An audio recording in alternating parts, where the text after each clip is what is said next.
Yo, lads, I'm back. We're gonna kick this year off with 15 tips for Hoodwink that'll hopefully make you that bit better. Now, Hoodwink is a hero with low cooldowns, a lot of crowd control, and it's very slippery, hard to catch. It's almost like a combination of Mirana and Windranger together, but it kind of has this element of Monkey King where you can go through the tree line. So starting off with a simple but must-know tip is that you can use Acorn Shot on the ground, and this will spawn a tree. This can then be used in combination with bushwack, and pretty much gives you a free vacuum and does damage on top of this. It'll also guarantee if there's no trees around or if your opponent is standing away from the trees that you can always guarantee to hit your bushwack onto the enemy. Brilliant for team fights in the river. 2. Acorn Shot can be used to effectively increase your attack range. This can be either used to try and finish off an enemy that's running away from you, or it can be used to get an instance of damage into the fight and the acorn will bounce around, almost similar like Witch Doctor's Cask. Now, this can be a really good way of also keeping your distance from a team fight and staying in the backline. Number 3 is using Scurry for escaping. This is a very crucial spell to pick up before level 6 if you're playing in the off lane. The reason why is because a level 1 Scurry with Boots of Speed gives you 456 movement speed. Nice. Level 4 gives you 511 movement speed, and this is essentially like a haste rune in the late game. Now, one of the things you want to use with Scurry is running into the trees. Other heroes will not be able to follow you unless they have flying movement, and this is almost similar to Broodmother where other heroes can't follow you into the trees. If you do get stuck in the trees somewhere, you can just teleport out, and this is also a good reason why you want to always carry a teleport on your hero. Number 4 is cancelling your ultimate after 3 seconds. So your ultimate will automatically fire after 5 seconds, but any player who's only playing this hero for a couple of times, after 3 seconds you've actually charged up the maximum amount of damage. There's a buff in the UI near the bottom that will show your current percentage that you've charged up. So over 3 seconds you'll see that percentage increase. Number 5 is using your ultimate Knockback to counter various other spells. So when you cast your ultimate, the Hoodwink actually gets pushed backwards, and this is really good for getting over Tusk Shards, Earthshaker's Fissure.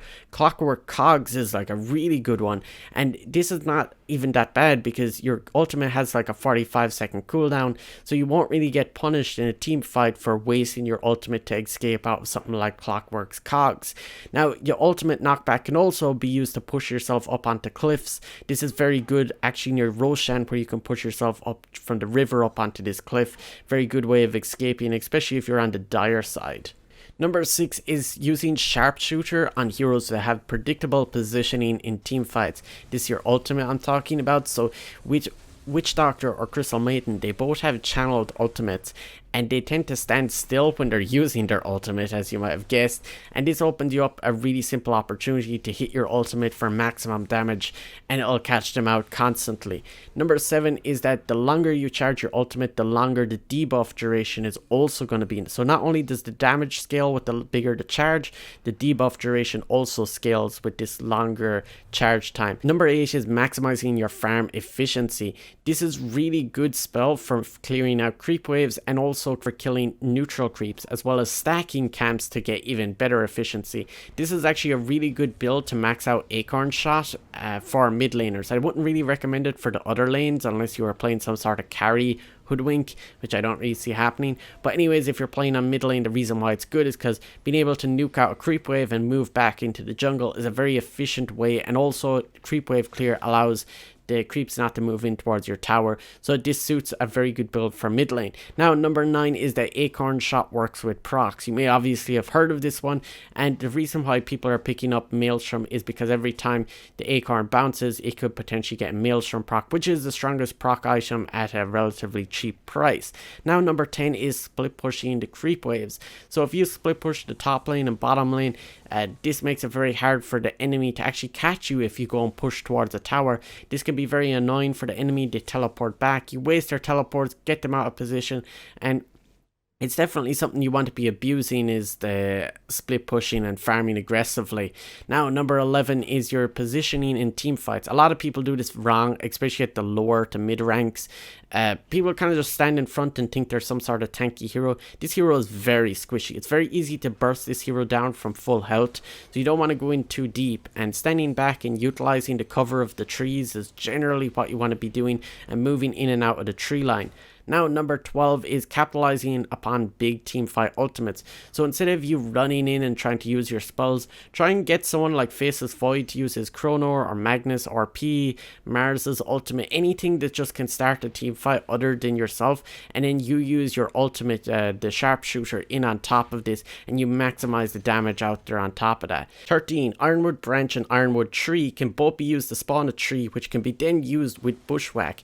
The Ironwood Tree, which is the neutral item, I'm saying tree a lot here today.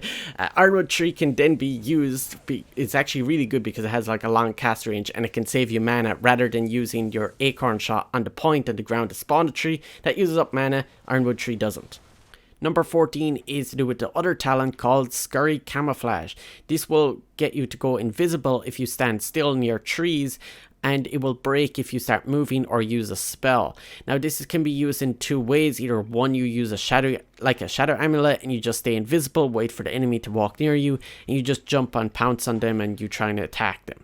So that's one simple way. The other way is when you want to scurry and run away. Let's say you're split pushing, and then you run into the trees, and you actually go use a teleport, and while you're teleporting, you'll go invisible because of the camouflage if you're standing near trees, and this will mean that the enemy won't be able to target you if they don't have detection. Very nice thing, especially at the lower to mid ranks, where a lot of people don't always bring detection, and even if they do, because Scurry gives you such high movement speed, it's very hard to bring detection on the support heroes and coordinate together that fast. Number 15 is that some of your spells give vision. This is really good for scouting Roshan. You can use your ultimate and get vision into Roshan or certain parts of the map. However, I wouldn't advise it because bushwack is a much better alternative, and where the projectile of bushwack ends, it actually gives an AoE of vision at that location. So hopefully you enjoyed this. If you found any of these tips helpful, or you know any more, please tell me down in the comments. If you want to see more Dota content like this, make sure you subscribe.